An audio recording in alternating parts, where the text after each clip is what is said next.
Été 1944. Winston Churchill est en guerre depuis près de 5 ans. Il a vu la France s'effondrer tenue seule face à Hitler en 1940, survécu au désastre de la Grèce et de l'Afrique du Nord et traversé ces longues années où la Grande-Bretagne a porté l'essentiel du combat, tandis que les États-Unis se préparaient encore. Dans l'esprit de Churchill, l'histoire comptait l'expérience, comptait l'ancienneté comptait, et surtout le rôle de la Grande-Bretagne en tant qu'architecte originel de la stratégie alliée demeurait fondamental. Même alors que les armées américaines remplissaient désormais l'Europe, Churchill était convaincu que l'influence ne disparaissait pas simplement parce que les rapports numériques changeaient. Churchill n'était pas un dirigeant de façade. Il s'impliquait profondément dans les affaires militaires, contournant souvent les circuits officiels pour envoyer des mémorandums personnels, des suggestions stratégiques et des télégrammes urgents directement au commandant. Il avait agi ainsi tout au long de la guerre avec les généraux britanniques, puis avec les Américains. Pour lui, c'était cela le leadership. Il croyait à la persuasion, à la pression et à l'autorité personnelle comme instrument devant être utilisé en permanence. Lorsque Churchill parlait, il s'attendait à être écouté. Et le plus souvent, il s'attendait à être suivi. Dwight D. Eisenhower comprenait parfaitement cet instinct. Dès sa nomination comme commandant suprême des forces alliées, il reçut de Londres un flot continu de conseils. Certains étaient réfléchis, d'autres empreints d'inquiétude. Beaucoup reflétaient la peur profonde de la Grande-Bretagne de revivre les catastrophes de la Première Guerre mondiale ou d'aller trop loin avec des ressources limitées. La vision stratégique de Churchill privilégiait la prudence des opérations périphériques et des avancées strictement contrôlées. À ses yeux, la vitesse menait souvent au désastre. Ce que Churchill avait du mal à accepter, c'est que la guerre était entrée dans une nouvelle phase. En 1944, la coalition alliée ne tournait plus autour de la survie, mais autour de l'exécution. Les divisions américaines surpassaient largement les forces britanniques en nombre. Les usines américaines fournissaient l'essentiel du matériel allié. Les pertes américaines augmentaient rapidement les forces des États-Unis, supportant désormais le poids principal des combats terrestres. Et avec ce basculement, s'opérait un changement discret mais profond dans la manière dont les décisions allaient être prises. Churchill restait convaincu que les orientations venues de Londres devaient façonner les opérations sur le front. Il supposait qu'Eisenhower, de nature polie, diplomate et prudente, continuerait à tenir compte des préoccupations britanniques comme il l'avait fait plus tôt dans la guerre. Churchill ne se voyait pas comme un obstacle. Il se considérait comme un guide. Et lorsqu'il s'exprimait, il attendait l'obéissance, non pas en vertu d'un rang officiel, mais au nom de l'histoire, du prestige et de la longue expérience militaire de la Grande-Bretagne. Eisenhower ne contesta jamais ouvertement cette supposition. Il ne débattit pas, il ne s'y opposa pas publiquement. Il écoutait attentivement, assimilait le message et remerciait Churchill pour ses avis. Mais sous la surface, quelque chose avait changé. Eisenhower ne voyait plus la prudence britannique comme une orientation utile, mais comme une contrainte. Et à mesure que les armées alliées déferlaient à travers l'Europe, l'écart entre ce que Churchill attendait et ce qu'Eisenhower entendait faire ne cessait de s'élargir. Churchill croyait que l'influence continuait de descendre depuis Londres. Eisenhower comprenait, lui, qu'elle émanait désormais directement du champ de bataille. Et au moment même où Churchill attendait l'obéissance, Eisenhower cessait silencieusement de la donner. Le désaccord entre Winston Churchill et Dwight Eisenhower n'était ni personnel ni soudain. Il était structurel. Il découlait de 2 expériences de la guerre radicalement différentes, forgées à des décennies d'écart dans des circonstances totalement opposées. En 1944, ces expériences entraînent en collision frontale. La vision de Churchill avait été façonnée par la catastrophe. Jeune responsable politique durant la Première Guerre mondiale, il avait vécu l'échec de Gallipoli, une campagne portée par des idées audacieuses, une préparation insuffisante et une exécution désastreuse. Cet échec le poursuivit toute sa vie. Pour Churchill, la vitesse sans contrôle était un danger. Il croyait que les guerres se gagnaient par un positionnement minutieux, une préparation écrasante et l'évitement des risques irréversibles. Le souvenir des armées britanniques saignées à blanc sur le front occidental le rendait profondément méfiant à l'égard des avancées rapides et irréfléchies au cœur du territoire ennemi. Cette manière de penser définit les préférences stratégiques de Churchill tout au long de la Seconde Guerre mondiale.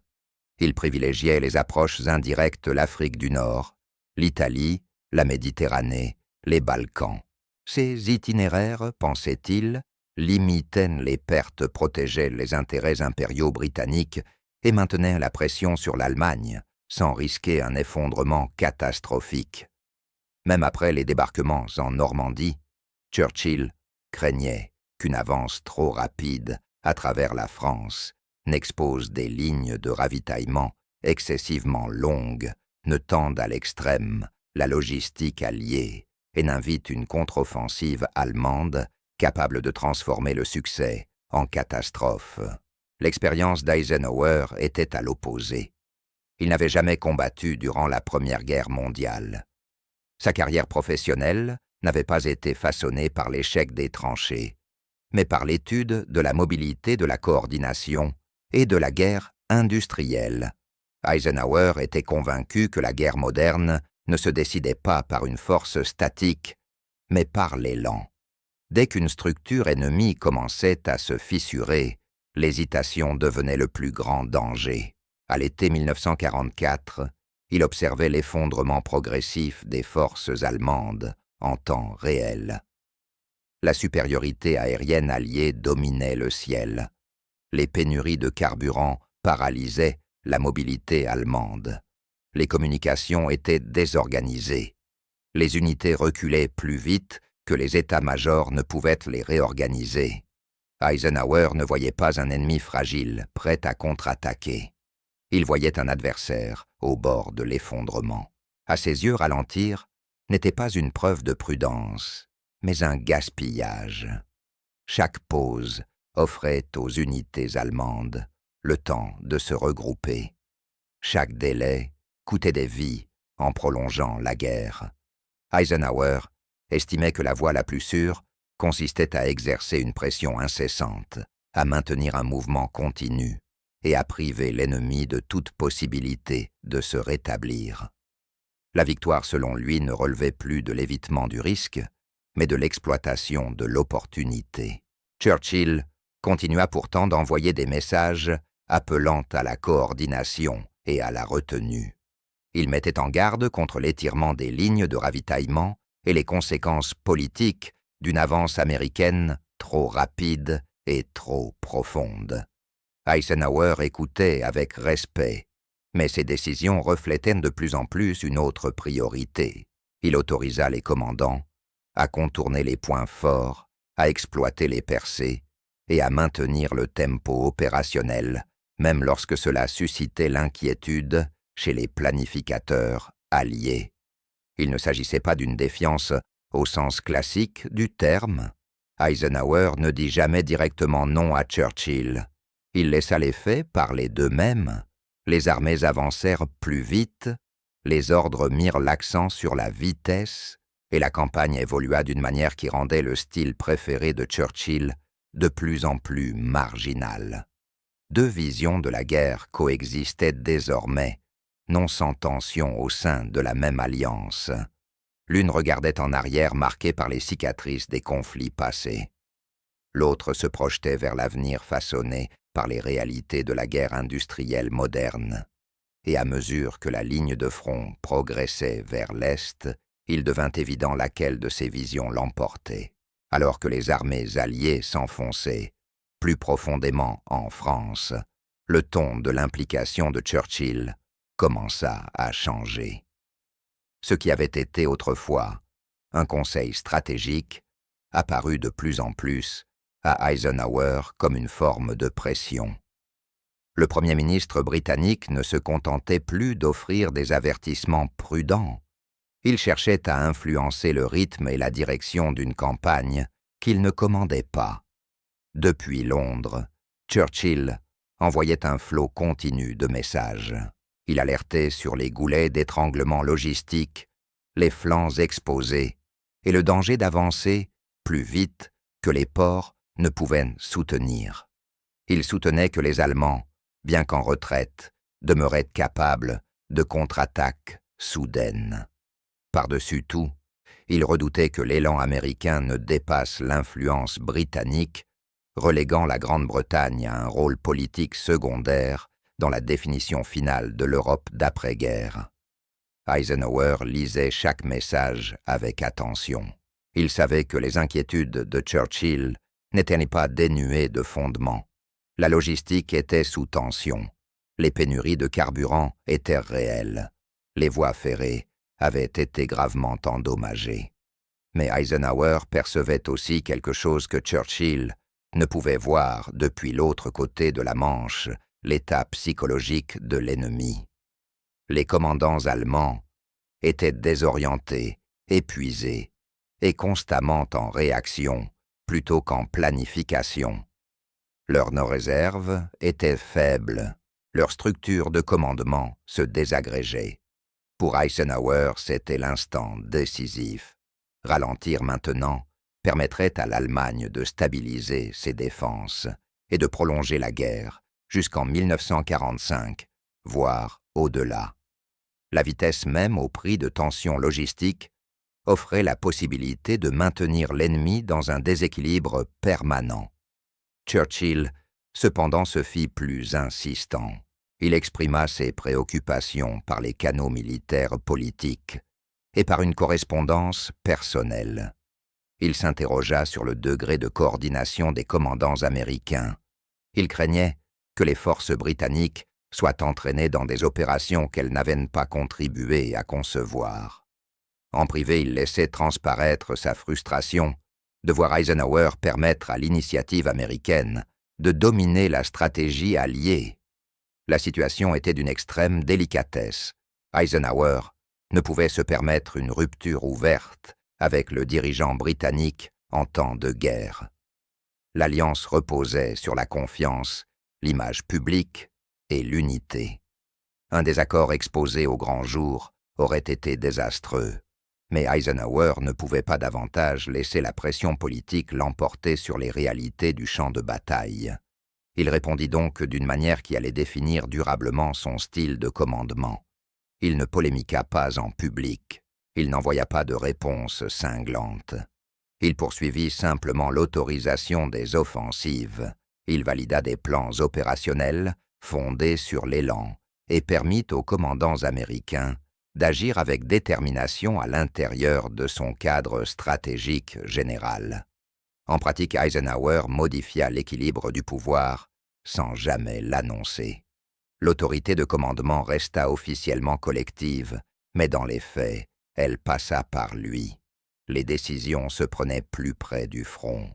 Le rythme remplaça le débat. La guerre avançait trop vite pour tolérer une intervention politique prolongée. Churchill perçut ce basculement. Son influence ne déterminait plus les événements. Elle réagissait désormais à ceux-ci. Les messages arrivaient après que les décisions avaient déjà été mises en œuvre, les mises en garde suivaient les percées déjà exploitées. À la fin de l'année 1944, le désaccord avait dépassé la simple question stratégique. Il portait sur une réalité plus profonde, qui contrôlait réellement la guerre. Churchill continuait d'attendre une déférence née de l'expérience et de l'ancienneté. Eisenhower estimait que l'autorité découlait de la responsabilité et des résultats. Et sans la moindre confrontation spectaculaire, il fit clairement comprendre sa position. La guerre se mènerait vers l'avant et non depuis Londres. À la fin de 1944, l'issue du conflit ne faisait plus de doute. Les armées alliées progressaient vers l'Allemagne, à une échelle et à une vitesse jamais atteintes auparavant par une force de coalition. Le front s'étendait sur des centaines de kilomètres, soutenu par un système logistique fonctionnant à la limite de ses capacités. Mais il tenait. Plus encore, ce n'étaient non plus les Allemands qui imposaient le rythme de la guerre. C'était Eisenhower. Churchill continua d'exprimer ses inquiétudes. Il redoutait l'étirement excessif des lignes de ravitaillement, la vulnérabilité des flancs exposés et les conséquences politiques d'une avancée dominée par les États-Unis au cœur de l'Europe. Mais le ton de ses interventions avait changé. Il ne cherchait plus à réorienter la campagne. Il formulait des avertissements, non des ordres. Eisenhower les reconnaissait, puis poursuivait sa marche en avant. Il n'y eut ni refus dramatique, ni réprimande brutale, ni moment où Eisenhower défia ouvertement le Premier ministre britannique. Ce n'était pas sa manière d'agir. Il exerçait son autorité par la constance. Les ordres continuaient de circuler. Les offensives se poursuivaient. L'élan de la campagne devint irréversible. Lorsque les Allemands lancèrent leur dernière grande contre-offensive dans les Ardennes, l'Alliance fut mise à l'épreuve sous une pression extrême. Pourtant, même dans la crise, Eisenhower ne céda pas le contrôle opérationnel. Il coordonna les réponses, redéploya les forces et absorba le choc sans modifier la stratégie fondamentale. La vitesse ralentit là où c'était nécessaire, mais c'est Eisenhower qui décida quand et comment. Churchill observa attentivement. La contre-offensive confirma certaines de ses craintes, mais elle valida aussi le commandement d'Eisenhower. La riposte alliée fut décisive. Les forces allemandes furent contenues, puis écrasées, et une fois le danger écarté, l'avance reprit. Au début de 1945, la réalité était incontestable. L'effort de guerre allié avait un seul centre de gravité. Ni Londres, ni Washington, mais le quartier général d'Eisenhower. Churchill en prit acte. Il ne protesta pas publiquement. Il ne tenta pas de reprendre l'autorité.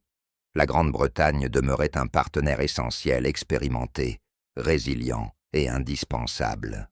Mais elle ne donnait plus le tempo. Ce qu'Eisenhower disait importait alors moins que ce qu'il faisait. Il écoutait, pesait les avis, puis agissait selon son propre jugement. Il ne s'agissait pas d'une victoire de l'ego sur l'expérience, mais d'une consolidation silencieuse du commandement dans une guerre de coalition où l'hésitation pouvait être fatale. Eisenhower n'exigea pas l'obéissance.